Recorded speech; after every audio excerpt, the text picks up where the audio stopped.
Hello, welcome to a late night edition of Hotline Live with Record Sport. Keith, how's it going? Got the jammies on? Well, I know I joked about jammies and that, but now when I'm sitting here, I actually do think this does it. It's not jammies, but It could pass for them. As if it could be. We're obviously here after Rangers 2-0 win over Panathinaikos. We're just talking off air. If you told me at half time, Keith, Rangers were going to win that 2-0, I wouldn't have believed you. Daniel, how many times do we do this? We do one of these late night specials after one of our clubs has played in Europe. And you kind of sit here and your first thought is, how do you even explain what you've just watched there? Let's get it right. From a Rangers perspective, they were quite lucky that they weren't in probably serious trouble, especially during that first half. It was so disjointed. I thought it looked a bit of a mess, if I'm perfectly honest with you, at times. And we'll go into all that. Jack Butland makes 3, I think, outstanding saves, and that's a massive plus for Rangers because that was first season version of Jack Butland tonight. And when he was called upon, he came up with the answers. That's a massive positive. And then, having said all that, Rangers could have had that tie completely put to bed. You could have been looking at 4-5-0. The way the second half went, obviously, red card for Panathinaikos after 57 minutes helps to stabilise Rangers in the game at that point. They're already in front. But from that point on, the keeper's made a brilliant double save from Raskin. Dowell's put a header onto the roof of the net that he probably should have scored. Egerman's come off the bench, headed wide from 5 yards, could have scored. I thought that was in now. Young Curtis Finlay, having opened the scoring, had another one kind of hacked off the line after a brilliant reverse ball from Raskin.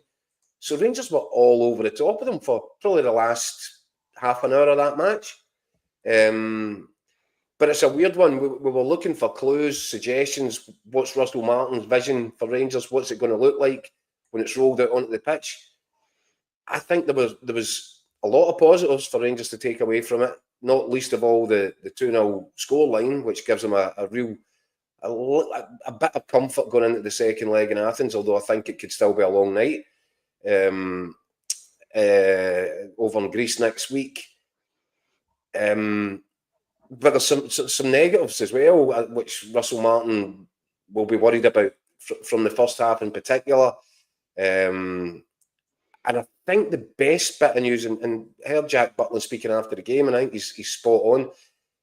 The kind of mistakes or the build-up to the best chances that Panathinaikos had were all made by Rangers' mistakes. Mm-hmm. So at no point did you feel as if Panathinaikos were really cutting through Rangers, other than when Rangers were giving up easy possession on the halfway line with the fullbacks playing in very strange positions. We get used to inverted fullbacks under Ange Postecoglou at Celtic, but this was inverted fullbacks on steroids tonight at points, and I'm not sure that it worked.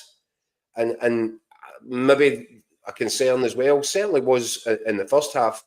And then there was a moment just before the second goal, actually, for Rangers when Giga gave the ball away. Could have been an equaliser for Panathinaikos. Overplaying in these areas, that was exactly the problem, and it was a repeat problem that Southampton suffered week in, week out over the first few, 16 games of the Premier League last season under Russell Martin. Mm-hmm. It was Suicide Squad stuff at Southampton, and it ended, inevitably with a partner of the ways for Russell Martin. And I just thought there was a lot of moments in that 90 minutes tonight where you looked at it and thought, that's really quite similar. Giving away cheap possession, being sloppy, pushing your fullbacks into these positions, leaving your centre-halves really exposed. John Suter was playing large parts of that first half, I felt, at left-back tonight. So it's a high tariff sort of approach. And then I think on top of all that, you've also got to factor in, Daniel, there's a lot of round pegs and square holes there. This is, as we said, I'd said before this match, it's clearly going to be a work in progress at this point. So you would think it will get better. The players get more used to it. So many positives for Rangers to take out of it, but also some negatives that they'll need to address, because I don't think you can get away with making mistakes like that at the top level or at any level without getting punished. And perhaps Rangers will walk away from that one tonight thinking they were fairly fortunate in points, that they didn't concede. And yet they can walk away for the same, in the next breath thinking, well, the tie should be over. That should be 4-0. Aye. So, yeah, obviously, massive positive was Finlay Curtis, who I thought, when Rangers really need somebody to stand up and kind of take responsibility, it was a young man that did it. It was a terrific first goal. He was direct. He one thing in his mind when he cut in off that left wing was to get a shot away. Yes, it got a wee deflection on its way, but you can't give that young boy enough credit. And he did a real shift defensively as well. So he justified his inclusion in the starting 11 without question. And then you've got Gassama comes off the bench and scores. That was a bit of a worldie, wasn't it? That was a brilliant goal, eh? And I think that when everyone's taken into the round, Rangers fans will be walking away from that tonight thinking there's quite a lot to be excited about.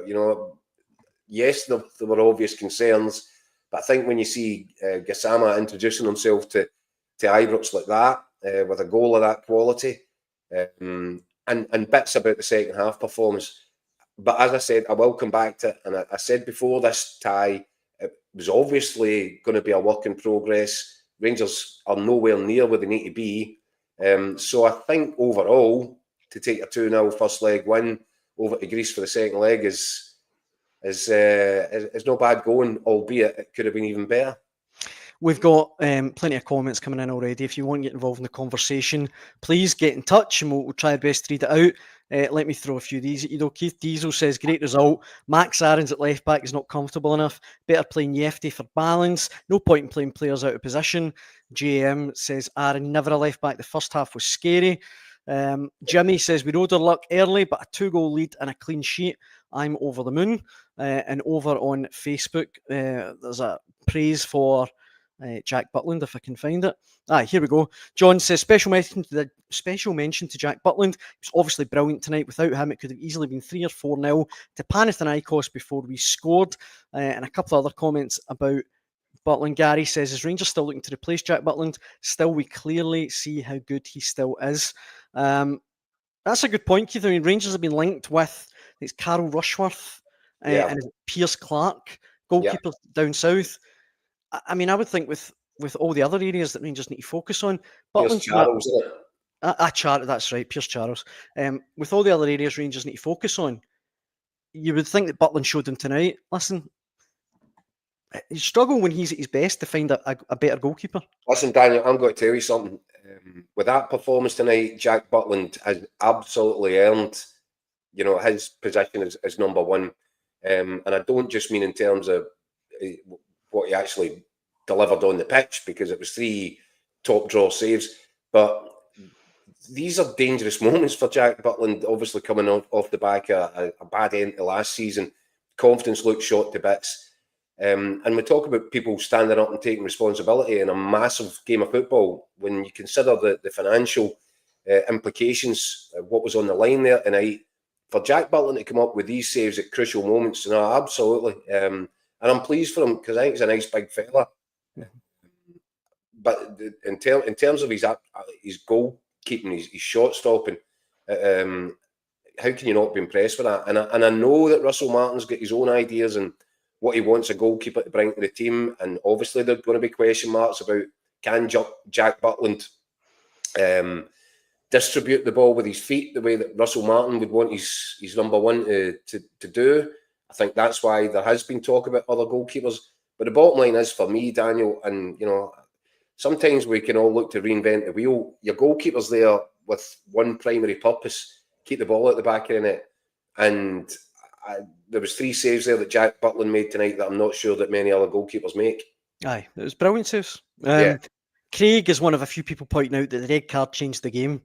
I think the red card in that Rangers goal in the space of a few minutes really floored Panathinaikos. There was some big big moments in that match, all scattered right throughout it. Yeah. And that's what I'm saying. It was such a weird game that, you know, Rangers feel hard done by that they haven't killed the tie stone dead in the first leg. But at the same time, as one of the guys said there, it could have been 3-0 Panathinaikos easy. But those were real self-inflicted mistakes. And I think that's what I wanted to talk about, the Max Aarons thing.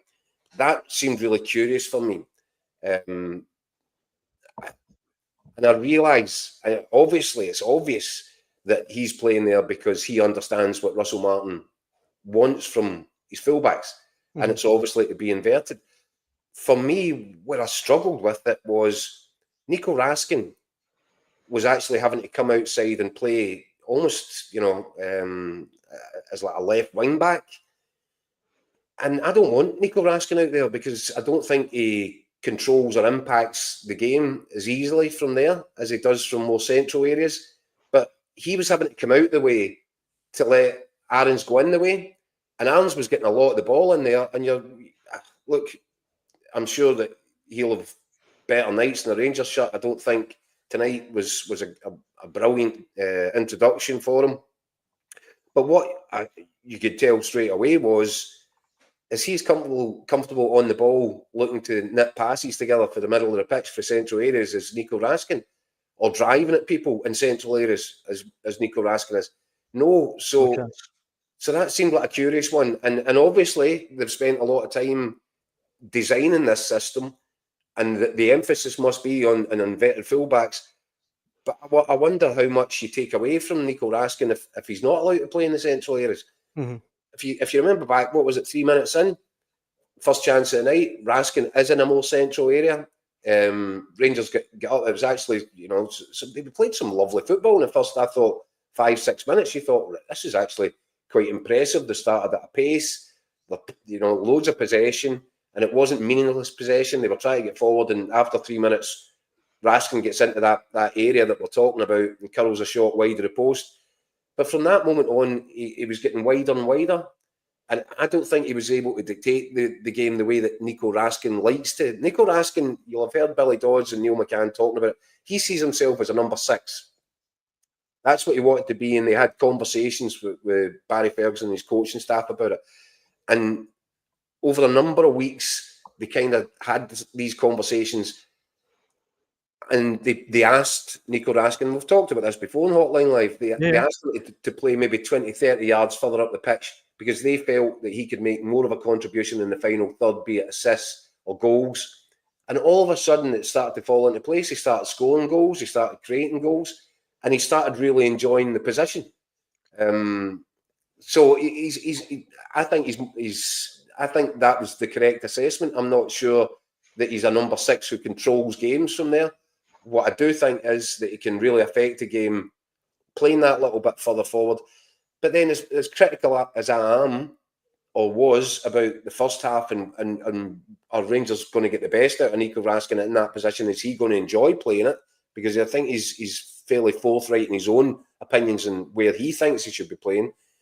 So you're thinking, is this going to work for anybody? And then in the second half, I think he started to get a lot of joy dropping out and linking up with Finlay Curtis in the first instance, and then Gassama, and playing in that left channel. I don't think he was just as wide as he was for large spells of the first half, but he was definitely left-hand side and definitely able to knit things together from there. Albeit, granted, by this point, Panathinaikos are down to 10 men. There was a little bit more room for Rangers to play and maybe for Raskin to go roaming a little bit. But that was a concern, I would have said, in the first half if I watched that. Is Nico Raskin going to give you what he's capable of giving you from such a wide position? And okay, if you're going to do that, are you sure that Max Aarons is the guy that you want on the ball as much as he was getting on the ball in the sort of positions where Nico Raskin would prepare to be operating? The other player taking a bit of stick in the comments, Rangers player, is Kieran Dowell. I mean, Val says Dowell was hiding in plain sight tonight. Tommy says we need a right winger. James says, seriously, Dowell, how and why did he last 75 minutes? And John says, Dowell, never good enough. Down to fitness, he's playing. And Tommy says he completely agrees with Nico Keith. But look, the Kieran Dowell thing, without being unkind to him, this is a guy that we've seen before. It's probably not at Rangers level. Is it fair to say that it's only because the time of the year that we're at I that he's think playing? so. I think so, but Russell Martin has been talking him up very Yeah. highly, hasn't he? That's Now, true. I don't know. Maybe he's doing that because he knows he needs to get a contribution out of him at this sort of transformative stage in the season when the squad is still coming together. That's very possible as well. I think everybody was surprised to see Kieran Dowell emerge as a guy that we kind of knew it, didn't we? We said a couple of nights ago it looked as if he was going to start this game.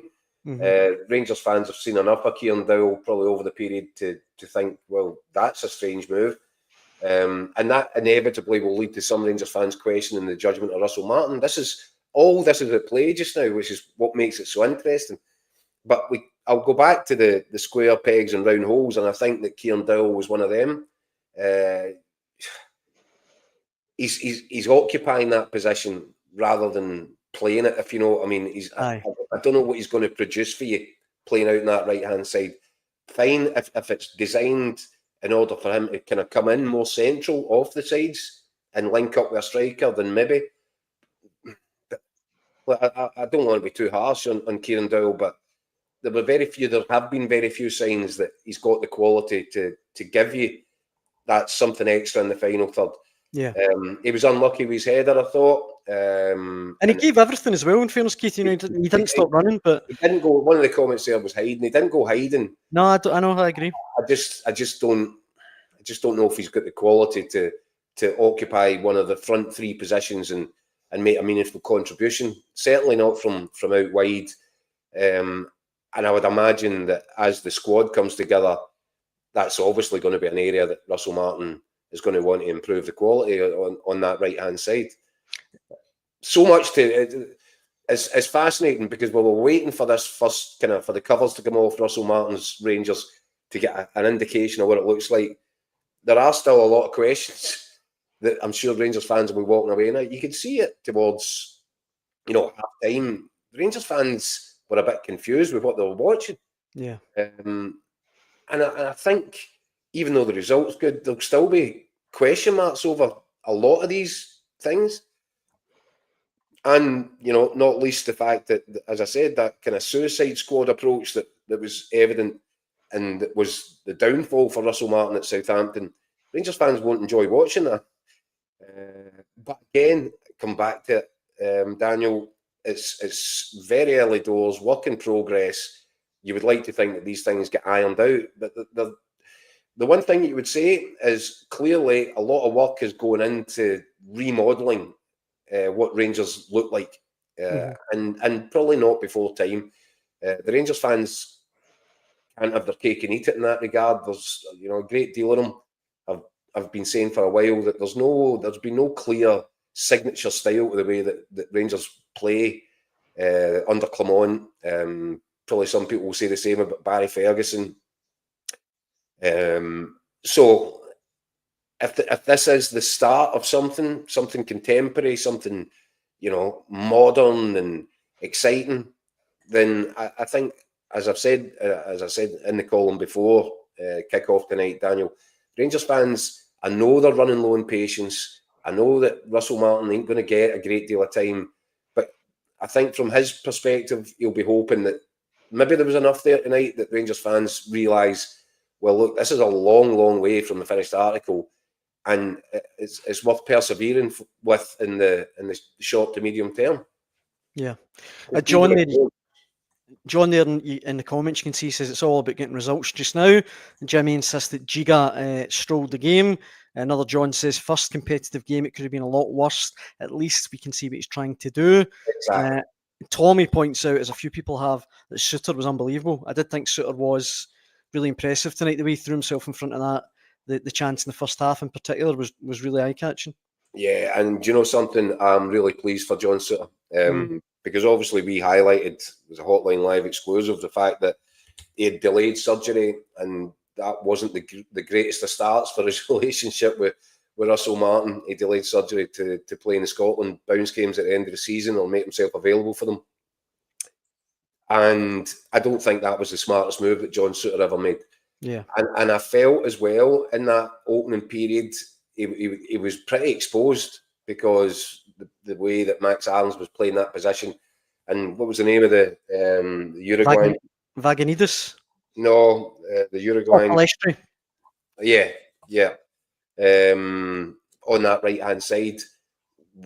Clearly, there was a point in the second half where Max Aarons was started level with him, and the boys still did him for pace to get down the outside of him. Yeah. So when Aarons was giving him a 20-yard start, it was leaving John Souttar in a really exposed position. And I thought he looked a little bit nervous by it, I think, in the first 15, 20 minutes. But when John Souttar puts his defensive head on and just starts throwing himself at things and blocking stuff, he can become quite a heroic presence in there.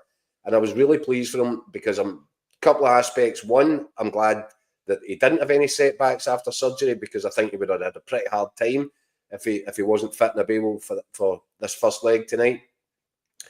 And then getting there, getting through the rehab, making himself available, I think he then really did himself a lot of favours with the manner of his performance and some of his defending. He's always been a guy that loves defending, that loves, making tackles and blocks. And, he made a really significant contribution tonight defensively.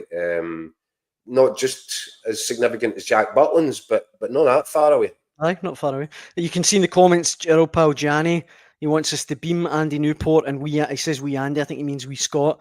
Beam Andy Newport and we Scott in from the karaoke bar. We will get working on that, Gianni, hopefully before the night is out. Right, a few more comments though. Ross says, Rangers fans need to be patient with a squad. Ambition needs to be realistic, and if they don't make the Champions League, it's not all bad. However, they're in a great position to go through.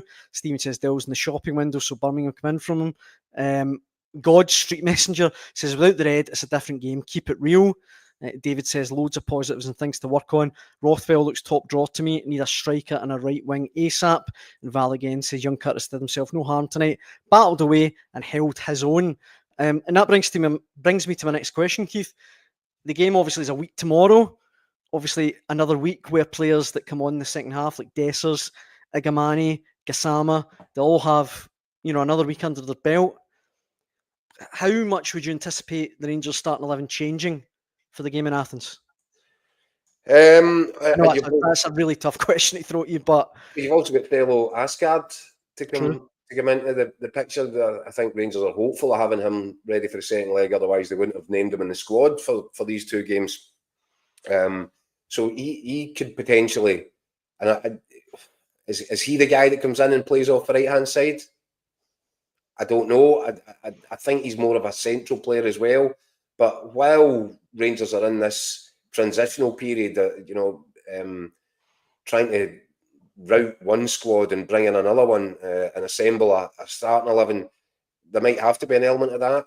Maybe, because I think there is a fair bit of excitement around Asgard. So it could be that's where he comes in if he gets himself fit. Could start off the right hand side. Finlay Curtis would be fairly hard done by if he didn't, keep hold of his starting place. Not just for his goal, by the way, but for his overall work rate. I'd be raging if I'm Finlay Curtis. I know they've got Middlesbrough in a friendly at the weekend, but if next week I'm not in the starting 11, I'd be asking exactly why. Well, I think they're going to have to share a bit of the burden, but is it possible? I don't know.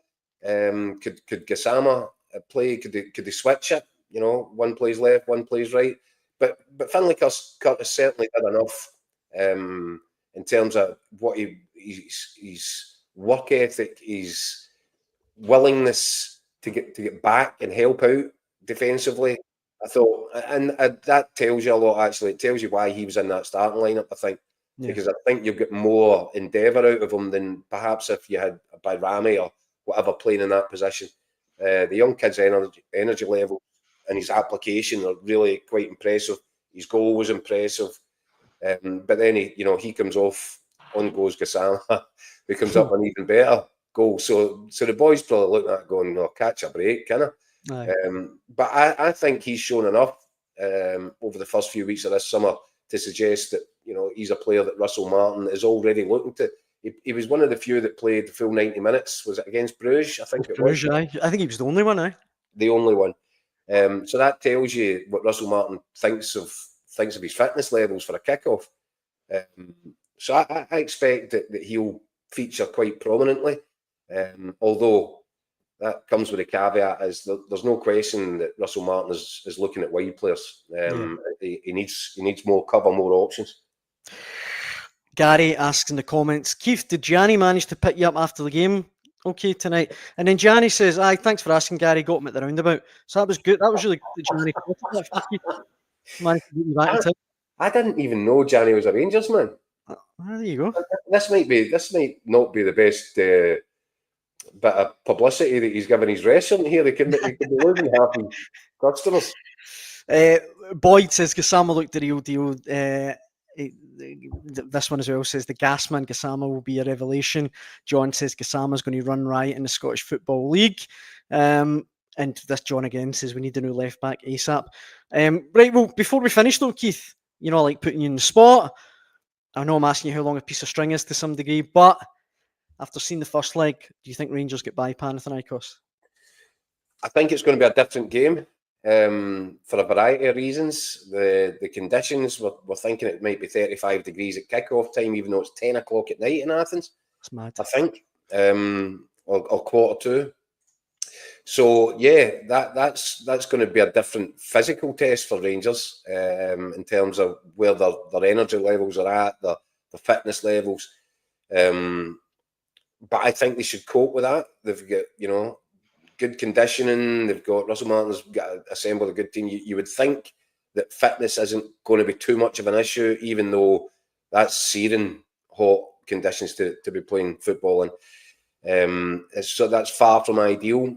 I also expect Panathinaikos, because they have to try and come flying out the traps. They've got 2 goals to overturn, and if they get an early one, they'll think they've got a real chance in really difficult conditions in Athens. So if Rangers can take the sting out of it for the first 15, 20 minutes, I think that would be a good start for the second leg. And then I look at some of the mistakes that were being made, what I would consider to be overplaying out from the back or across the back four. If you invite Panathinaikos onto you, you're going to give yourself problems. And Rangers did give themselves a few problems tonight. I would probably hope for a more straightforward, kind of traditional approach to the second leg, because the last thing that Rangers can afford to do is make a defensive mistake, invite Panathinaikos onto them as they did throughout that first half. I'm not sure you'll get so lucky second time round in terms of surviving the way Rangers were able to do. Now, luck's one part of it, really good goalkeeping was another. Mm-hmm. But you can't keep doing that because you will get punished. Are Panathinaikos a top-notch Champions League side? Not in tonight's evidence. And the problems that they did create, most of them were down to fairly routine mistakes that will get made by Rangers trying to overplay in these positions. So if Rangers can cut all that sort of stuff out, be a lot less sloppy and a bit more robust defensively, I think Panathinaikos, I didn't see enough there tonight to make me think that they're going to be able to cut through Rangers. And one of the things that was most impressive about Rangers and has been, in previous seasons, is their ability to hit hard on the counter. So in that respect, the Panathinaikos who do need to try and recover 2 goals, if they get ambitious and they kind of throw caution to the wind, Rangers have certainly got the players, because we've seen it, who are experts at hitting on the counter. And an early goal to Rangers, I'm saying an early goal for Panathinaikos would really give them encouragement. An early goal for Rangers would more or less kill them stone dead. So I think it has the potential to be a long night, because I don't think this tie's dead yet. But I think Rangers are in a really strong position to finish it off. I just, from their perspective, if they could have got another couple of goals tonight, I think it would have been, you could have almost null and voided the second leg, because I wouldn't have seen Panathinaikos coming back from that. Mm-hmm. And Jimmy in the comments putting me in the spot, he says, "Okay, Daniel, your time. Did the Jers go through?" I think the one thing that we've actually not mentioned that I think will really help Rangers next week is Vaganidis, the right back, who was arguably their best player, sent off tonight. Yeah. And I think that will massively help Rangers next week.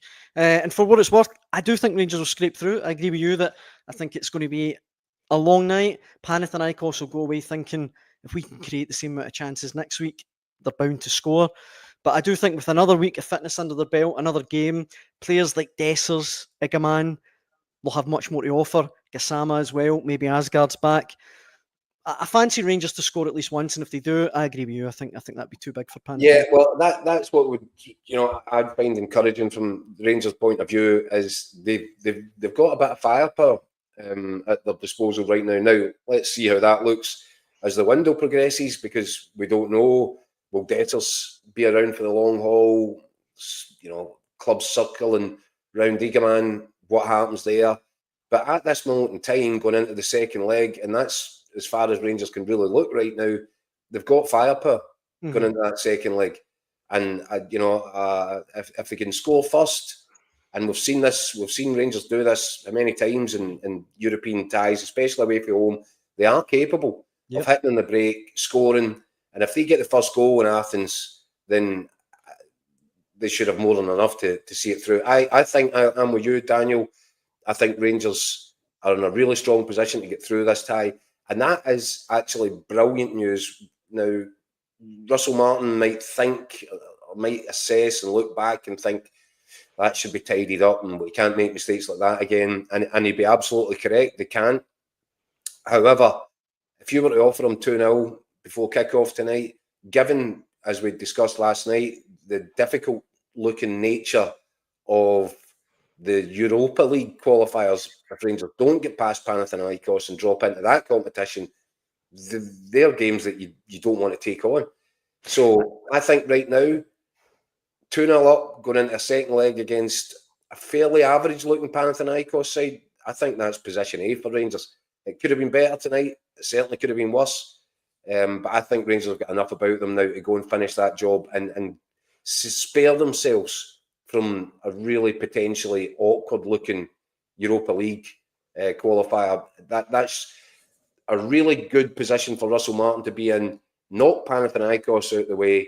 No, at the very least, you've got the Europa League group stages ahead of you, and then you've also got time and the potential, because I think if Servette beat. I was going to mention that they beat Victoria Pilsen 1-0 tonight. So away from home. Yeah, so the Swiss side is in a fairly good position to get through. I don't think the prospect of facing Servette will terrify anybody at Rangers, given some of the size of the scalps that they've taken over the last wee while in Europe. And by the way, Panathinaikos, they might be a bit down in the luck right now. I know they're not the force that they were a few years ago, but that's still a decent scalp to take. Beating Panathinaikos at Ibrox, good for Scotland's coefficient as well.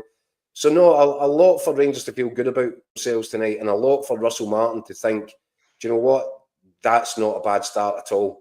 Yeah. He just needs to get over into Athens and get out of there with a place in the next round of Champions League qualifiers secured, and at the very least that safety blanket of the group stages of the Europa League. Yeah. That would constitute a right good start to his career as Rangers manager. Aye. Gianni's saying who would they play after that? We don't know. Obviously, at this stage, it's Servette or Victoria Pilsen, and then after that, we would see. In the playoff round, yeah, that's still to be drawn. Boyd says up the hotline live. Thanks, Boyd. I think that's a good note for us to end on tonight. I hope that's a compliment, Boyd. Better be Boyd. He will. Listen, let's go with it. Let's go with the odds. Thank you so much for all the comments that have come in tonight. It's been amazing. We really appreciate it, especially at this time of night. We'll be back to do it all again tomorrow at 6 p.m. If you want to get involved, please do so. When hopefully, Keith, you get compared earlier on to bananas and pajamas. If you could maybe sort that out for tomorrow, that would be great. Look, fucking I tell you, it's my Tony Soprano. That's it. No, listen, thanks for watching at home. Keith, it's always a pleasure. And we might have some big news tomorrow, Daniel, in terms of a special event on Hotline Live that might be happening later on this week that the Rangers fans in particular won't want to miss. Absolutely, absolutely.